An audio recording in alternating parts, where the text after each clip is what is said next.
Salut, c'est Landry pour une nouvelle vidéo aujourd'hui consacrée au Pixar et aujourd'hui on va parler de Là-haut, puisque Là-haut c'est mon Pixar préféré et j'avais envie aussi de vous parler, de vous détourner un petit peu la chose par rapport à la mort et les Pixar, comme je l'ai déjà fait et comme je le referai par rapport à d'autres Pixar, et aujourd'hui on va parler de Là-haut comme un dépassement de soi. Pourquoi est-ce que je parle de ça? Eh bien tout simplement parce que l'un des personnages principaux de Là-haut, qui est donc Carl Fredricksen, qui est celui qui a la maison avec tous les petits ballons, ce personnage a perdu sa femme et c'est pourquoi quand il était plus jeune il lui avait tenu une promesse, il s'était dit qu'ils allaient voir un jour ou l'autre les chutes du paradis, chose qu'il n'a pas pu faire avec sa femme puisqu'elle est décédée juste avant qu'il puisse partir, et il a décidé, un jour avant d'être interné en hospice, d'utiliser tous les ballons qu'il avait à sa disposition pour les accrocher à sa maison, pour que sa maison puisse s'envoler et qu'il puisse se guider pour aller directement aux chutes du paradis. Mais du coup, c'est là où intervient le dépassement de soi, puisque Carl Fredricksen a perdu sa femme, donc c'est à ce moment-là aussi que la mort intervient, puisque la mort le pousse à aller au-dessus de ses propres capacités physiques ou financières, etc. Puisque je n'en sais rien, il a potentiellement pas assez de sous pour aller directement là-bas, mais de toute façon, vu que sa femme est morte, il n'a plus de raison d'y aller. C'est pour ça qu'il accroche des ballons à sa maison,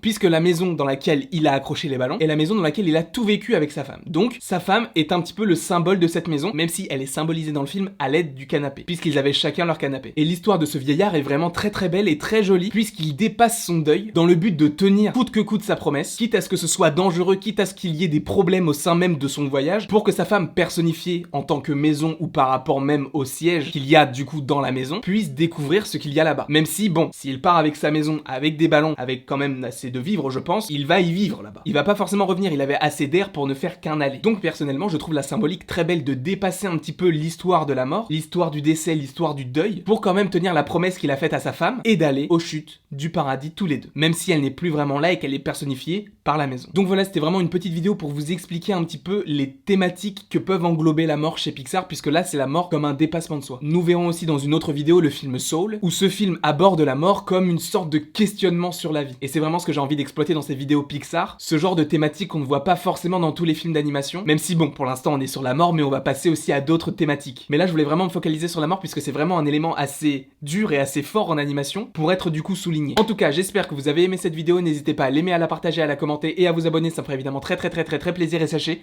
qu'il y aura une vidéo aussi cet après-midi en rapport avec DC, je ne vous en dis pas plus. Mais en tout cas, il ne me reste donc plus qu'à vous dire à la prochaine, pour la prochaine.